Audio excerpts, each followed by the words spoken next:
আসসালামু আলাইকুম। তীব্র গরমে শরীরের ওয়াটার এবং ইলেক্ট্রোলাইট ব্যালেন্স ঠিক রাখা একজন সুস্থ ব্যক্তির পক্ষে অত্যন্ত দুরূহ কাজ হয়ে পড়ে। এই একই সমস্যা ডায়ালাইসিস এবং কিডনি রোগীদের জন্য একটি বিশেষ চ্যালেঞ্জ। সাধারণ মানুষের মতো তারা ইচ্ছেমতো পানি পান করার সুযোগ পান না। কারণ অতিরিক্ত তরল গ্রহণ করলে তাদের শরীরে পানি জমা থেকে শ্বাসকষ্ট, উচ্চ রক্তচাপ, হৃদযন্ত্রের উপর অতিরিক্ত চাপ সৃষ্টি হতে পারে। অন্যদিকে যদি তারা অতিরিক্ত ঘামেন এবং তৃষ্ণা তৈরি হয়, তার ফলে কিন্তু ফ্লুইড যে রেস্ট্রিকশন সেটা মেনে চলা অত্যন্ত কঠিন হয়ে পড়ে। ফলে রোগীরা প্রায়ই শারীরিক এবং মানসিক অস্বস্তির মধ্যে থাকেন। গরমের সময় সবথেকে সাধারণ সমস্যাগুলোর একটি হলো অতিরিক্ত তৃষ্ণা। ঘামের মাধ্যমে শরীর থেকে পানি বের হয়ে যাওয়ায় মুখ শুকিয়ে যায় এবং বারবার পানি পান করতে ইচ্ছে হয়। অনেক রোগী এই তৃষ্ণা নিয়ন্ত্রণ করতে না পেরে নির্ধারিত সীমার চেয়ে বেশি তরল গ্রহণ করে ফেলেন। ফলে ডায়ালাইসিসের মাঝের সময়ে ওজন দ্রুত বেড়ে যায় এবং পরবর্তী ডায়ালাইসিস সেশনে বেশি পরিমাণ ফ্লুইড অপসারণের প্রয়োজন হয়ে পড়ে।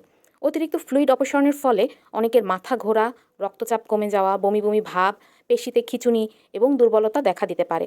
এছাড়াও গরমে অনেক রোগী তৃষ্ণা মেটানোর জন্য না বুঝে ফলের রস, ডাবের পানি, অতিরিক্ত ঠান্ডা পানীয় এবং বিভিন্ন উচ্চ পটাশিয়ামযুক্ত খাবার এবং পানীয় গ্রহণ করেন। এর ফলে রক্তে পটাশিয়ামের মাত্রা বেড়ে যেতে পারে, যা হৃদস্পন্দনের অনিয়ম সহ অন্যান্য গুরুতর জটিলতা সৃষ্টি করতে পারে।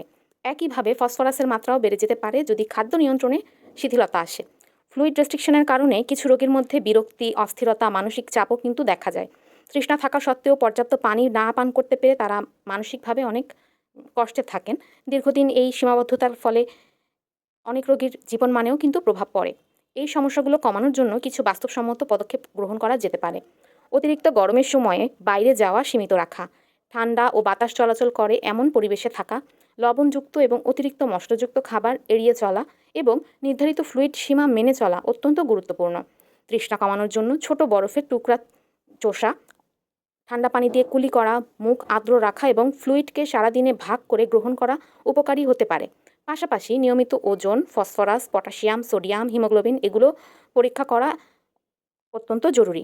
এছাড়াও ডায়েট এবং চিকিৎসা পরিকল্পনা প্রয়োজন অনুযায়ী পরিবর্তন করা উচিত।